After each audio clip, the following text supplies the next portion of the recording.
દેશની સીમાઓ માતાના વસ્ત્ર સમાન છે. તેનું રક્ષણ કરવું દરેક ભારતીયની ફરજ છે. ભીષ્મ પિતામહ.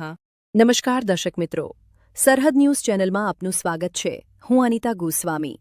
હવે જોઈએ સમાચાર વિસ્તારથી. અંજાર નગર પ્રાથમિક શાળા નંબર 16માં રાષ્ટ્રીય ધ્વજ દિવસની ઉજવણી કરવામાં આવી. 15મી ઓગસ્ટ 1947ના રોજ ભારતને આઝાદી મળ્યાના લગભગ 20 દિવસ પહેલા પિંગલી વેંકૈયા દ્વારા 22મી જુલાઈ 1947ના રોજ રાષ્ટ્રધ્વજની રચના કરવામાં આવેલી. ત્યારથી આ દિવસ સમગ્ર દેશમાં રાષ્ટ્રીય ધ્વજ દિવસ તરીકે ઉજવવામાં આવે છે. ત્યારે શાળાના બાળકો રાષ્ટ્રધ્વજની રચના અને આઝાદી પહેલાના વિવિધ રાષ્ટ્રધ્વજ તેના ઇતિહાસથી પરિચિત થાય એ અનુસંધાને અંજારનગર પ્રાથમિક શાળા નંબર 16માં રાષ્ટ્રીય ધ્વજ દિવસની ત્રિવિધ ઉજવણી કરવામાં આવી હતી. આ ઉજવણીના ભાગરૂપે શાળામાં અભ્યાસ કરતી ધોરણ 6 થી 8ની બાળાઓ દ્વારા શાળા પ્રાંગણમાં વંદે માતરમની રંગોળી સાથે રાષ્ટ્રધ્વજ લહેરાવી ભારત માતા કી જયના નારા લગાવવામાં આવ્યા હતા.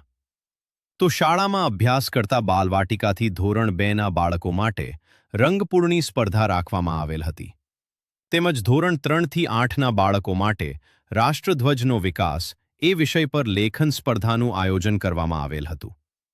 આ ઉજવણીમાં ભાગરૂપે શ્રી સુરેશભાઈ છાયા દ્વારા બાળકો સમક્ષ દેશનો ઇતિહાસ અને આઝાદીની લડતના રસપ્રદ પ્રસંગો રજૂ કરવામાં આવ્યા હતા.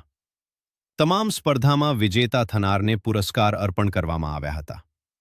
સમગ્ર શાળા પરિવાર દ્વારા કાર્યક્રમને સફળ બનાવવા જહેમત ઉઠાવવામાં આવી હતી.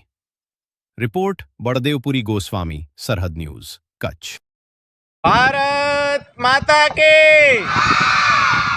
ભારત માતા કે ભારત માતા કે વંદે વંદે